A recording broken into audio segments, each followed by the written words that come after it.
Okay, last time we met, we talked about imperialism and what that meant. This section, section 4 of Unit 8, is going to talk about where America used imperialism. Remember, the definition we're working with for imperialism is a stronger nation taking over a weaker nation. The reasons that we want to do this, of course, for the economic gain, that means we can produce more because we have more resources and we have more people to sell to. We have the military gain, where we would be able to have naval bases around the world to help protect that trade. And then, of course, we have nationalism, social Darwinism. We are better, so therefore we should do it. Also, remember that not everybody is on the side of we should use imperialism to grow our country. We did have anti imperialist arguments as well, that this really isn't a good look for the United States. But we're going to do it anyway. And we have to kind of go all the way back to Commodore Matthew Perry. This is not the Matthew Perry of Friends. This is the Commodore Matthew Perry that in 1853 sailed a fleet of ships to Japan to force open the previously closed ports of Japan. Perry is going to do this successfully and set a precedent or an example for further expansion into the Pacific Ocean. Now, think about this. Think about the location of Japan. We wanted to force open the ports of Japan so that we could stop there on our way to China, which brings us right to the open door policy. Now, previously, and you probably talked about this in Global, there were spheres of influence.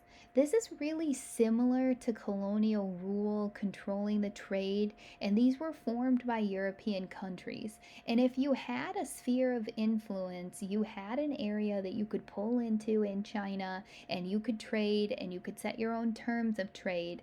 And the United States didn't have a sphere of influence, but we wanted one.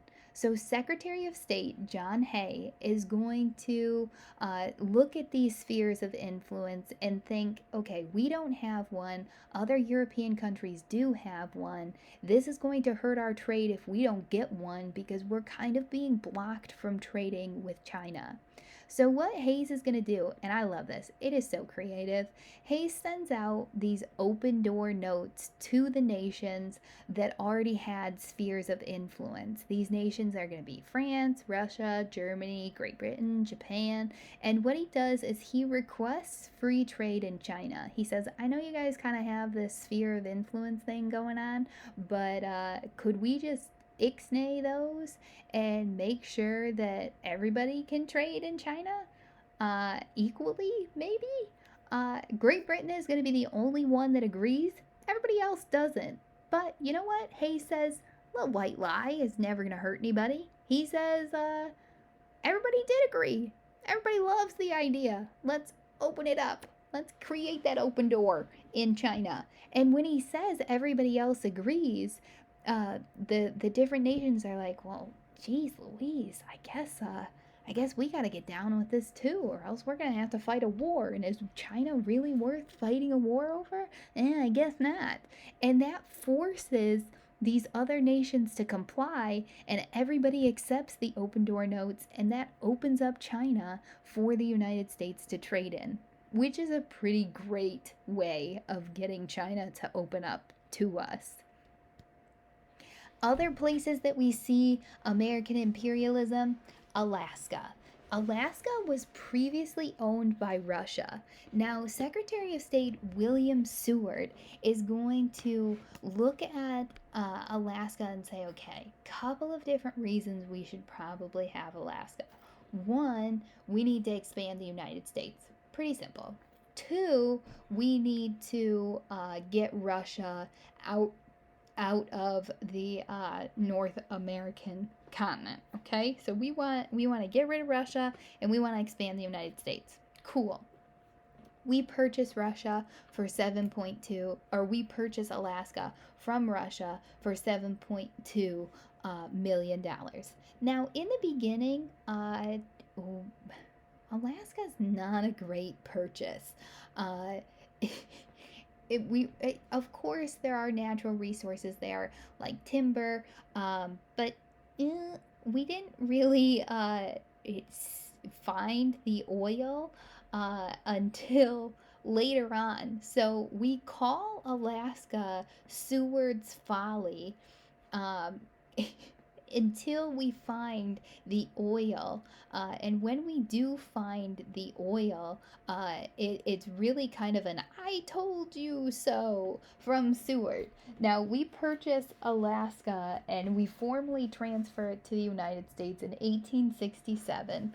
And then later on, we find the oil. It becomes a pretty good purchase for the United States, more expansion. And, at the end of the day, we got Russia out of North America. So that's pretty great.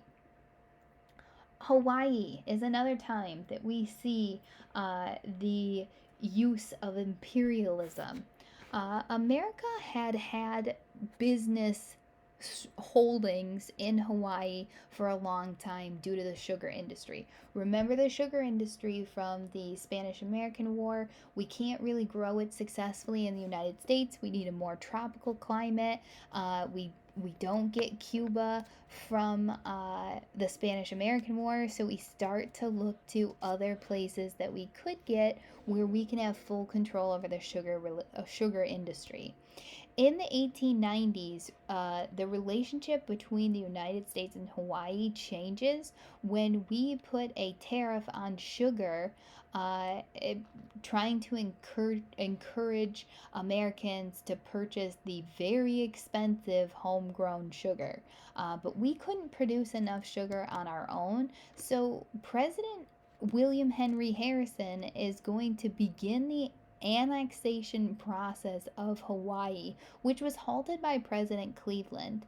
President Cleveland is going to try to pump the brakes on gaining Hawaii as a part of the United States because the people of Hawaii did not want to become a part of the United States. Cleveland recognizes this and says, hey guys, probably not worth it. That anti imperialist argument of this is a little bit tyrannical, maybe we don't want to force people to be under our rule. So, this push to take Hawaii won't really get life breathed back into it until 1898 under President McKinley, who pushes for Hawaii to become a U.S. territory. Hawaii will eventually become a state in August of 1959. So it had been a territory for some time. And finally, what we have all been waiting for, American imperialism can be seen with Cuba. Now, we agreed that we would not take Cuba as an American territory after the Spanish American War before we even declared war. But that doesn't mean that we can't have a presence there. So after the Spanish American War, the United States remains in Cuba under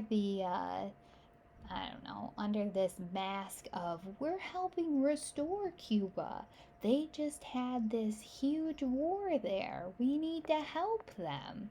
But that's not really true. The United States is going to really want to keep a strong hand on Cuba. And this is where we start to see the Cubans develop this hatred towards the United States that's really going to come back to bite us in the butt later on. The United States says we don't believe that Cuba can run themselves, so we're going to stay involved. And we kind of strong arm Cuba into signing what's called the Platt Agreement. And this Platt Agreement allows the United States to intervene in Cuba's foreign affairs pretty much whenever we want to. Whenever we disagree with any decisions that they're making, we're going to interfere and make them do what we want them to do. And Cuba, again, this is where they start to develop those feelings of, we really don't like the United States. Look at the political cartoon that you see there. Uncle Sam, uh, got the big hands coming for Cuba to kind of bring it closer to the United States. Not depicted in the most flattering of ways, almost kind of having monster hands taking Cuba that we shouldn't be doing, that we really promised that we wouldn't. So here's Cuba, much like the Philippines, trying to gain their independence, finally thinking that they do have their independence, and then being stuck with the uh, overbearing United States.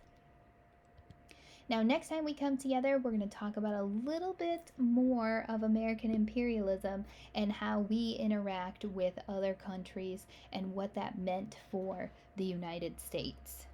Don't forget about your homework and let me know of any questions.